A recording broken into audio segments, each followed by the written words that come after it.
Hi friends, this is a informative video for all about NEET 2024 and this is the part 3 of the series.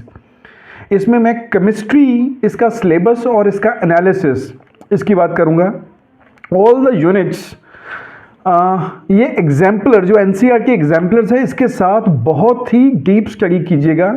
NEET 2024 के chemistry syllabus में एक नया unit भी add हुआ है, that is principles related to practical chemistry. ये syllabus exemplar के साथ ज़्यादा डिटेल में पढ़ने की ज़रूरत है.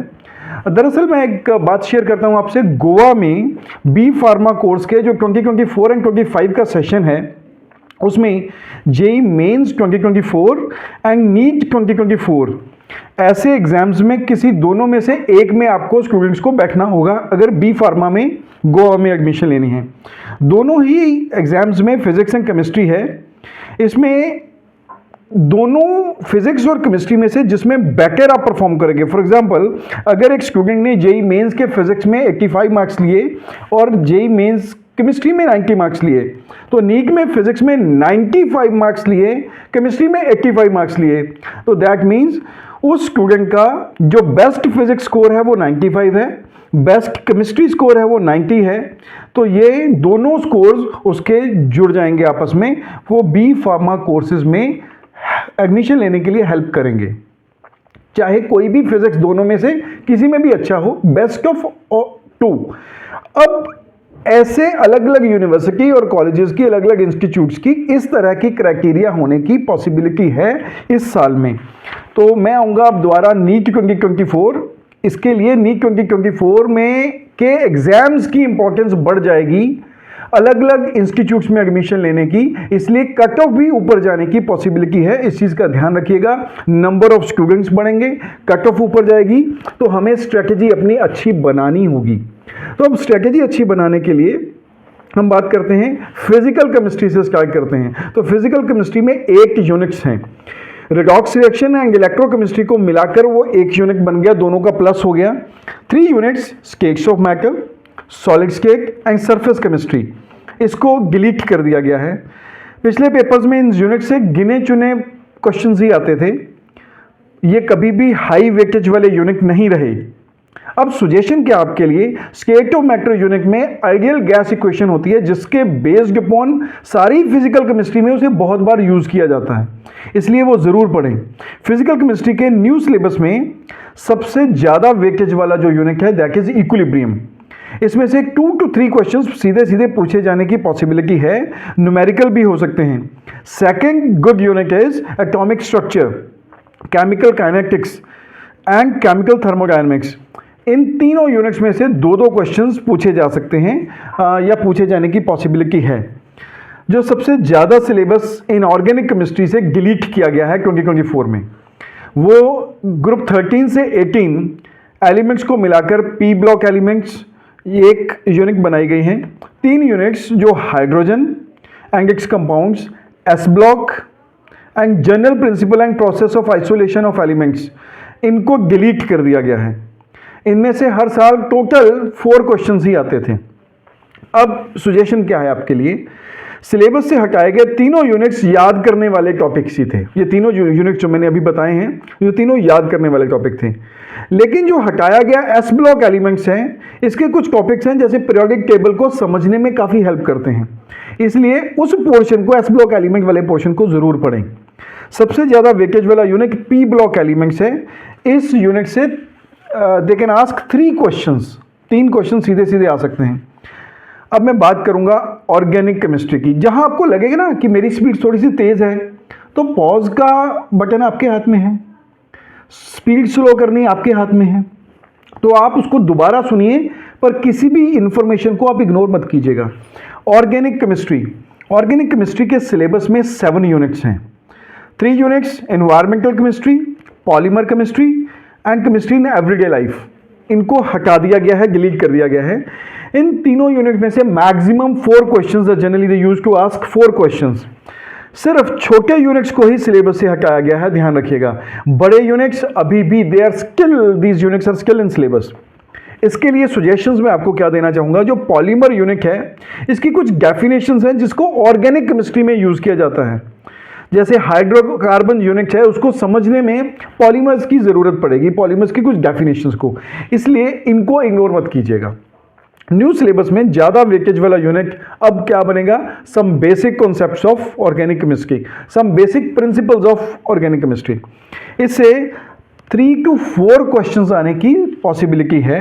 हाइड्रोकार्बन यूनिट पर फोकस जरूर करें, ध्यान रखिएगा, इस पे जरूर फोकस करना है। सिलेबस में principles related to practical chemistry जो यूनिट नंबर 20 है वो आएगा, वो न्यू यूनिट है। ये 11th एंड 12th में कराई जाने वाले जितने भी केमिस्ट्री प्रैक्टिकल एग्जाम्स है सीबीएसई बोर्ड में, उसके साथ रिलेटेड है।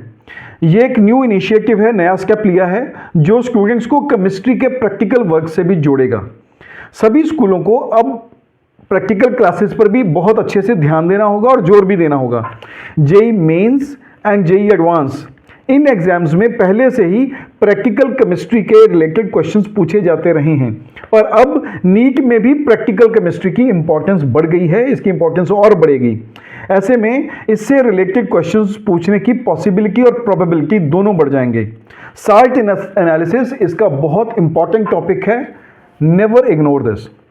अच्छा, कुछ टॉपिक्स मैं केमिस्ट्री के बताऊंगा जिनके ऊपर आप बहुत ज़्यादा फोकस करेंगे।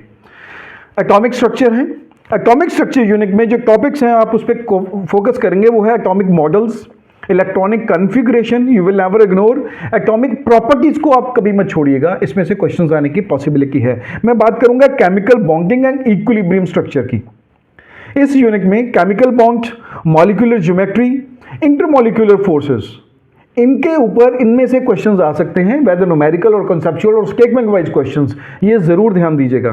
केमिकल थर्मोडायनामिक्स, ये केमिकल थर्मोडायनामिक्स है, energy change in chemical reaction, इसमें से क्वेश्चंस आएंगे। एंथैल्पी, एंट्रोपी, स्पॉन्टेनिटी, इसमें से क्वेश्चंस आएंगे। अब मैं बात करूंगा इक्विलिब्रियम टॉपिक्स की, जो बहुत इंपॉर्टेंट टॉपिक है। इसमें रिवर्सिबल रिएक्शन, ली चैक्लियर प्रिंसिपल, इसको कभी नहीं छोड़िएगा। इक्विलिब्रियम कांस्टेंट नहीं छोड़ना। फैक्टर अफेक्टिंग इक्विलिब्रियम, इसमें से क्वेश्चंस तो आएंगे ही। Redox reaction and electrochemistry units को ध्यान से पढ़िएगा। इसमें oxidation number, balancing redox reaction, balancing redox equations, electrochemical cell, they will ask the question from these topics. Chemical kinetics, rate law, reaction mechanism, factors affecting the rate of reaction, they will ask the questions. Solution chapter, solution chapter is the important chapter. Constration units, colligative properties, solubility, equilibrium, इसको नहीं छोड़ना आप। P block elements की अगर बात करें तो उसमें property and reaction of elements belonging to group 13 to 18, इसको सारे को पढ़ेंगे। इन periodic table D and F block elements, इसको जरूर पढ़ेंगे। अब मैं बात करूंगा D and F block elements units की। Property and reaction of transition and inner transition element you must study. Coordination compound में आप क्या देखेंगे? Coordination compound, coordination number, isomerism, bonding in coordination compound, ये आप कभी नहीं छोड़ेंगे। ऑर्गेनिक केमिस्ट्री में आ जाएं, basic principles, reactions, property of organic compound, hydrocarbon, alcohol, aldehyde, ketone, carboxyl, amino acid. Just go very thoroughly, never skip. अब मैं बात करूंगा बायोमॉलिक्यूल्स की। कार्बोहाइड्रेट पढ़ने ही पढ़ने हैं, प्रोटीन पढ़ना है, न्यूक्लिक एसिड पढ़ना है, लिपिड पढ़ना ही पढ़ना है। अब मैंने टोटल केमिस्ट्री में जहां फोकस करने हैं उसकी बात बताई, और जो पहले डिलीटेड और एनालिसिस ऑफ द यूनिट्स थे वो उसकी बात बताई।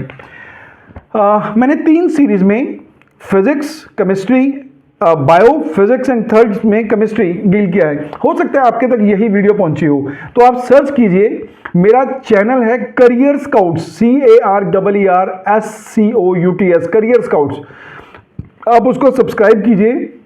कॉम्पिटिटिव वर्ड से रिलेटेड, नीट से रिलेटेड, जेई मेन से रिलेटेड, जेई एडवांस से related, admissions alert, different national and international universities के रिलेटेड, कॉम्पिटिशंस के रिलेटेड, अपॉर्चुनिटीज के रिलेटेड, करियर अपॉर्चुनिटी, इसमें बहुत सारी इंफॉर्मेशंस मैं लगातार नेशनल एंड इंटरनेशनल लेवल पे, स्कॉलरशिप्स अपॉर्चुनिटी मैं लगातार देता रहता हूं।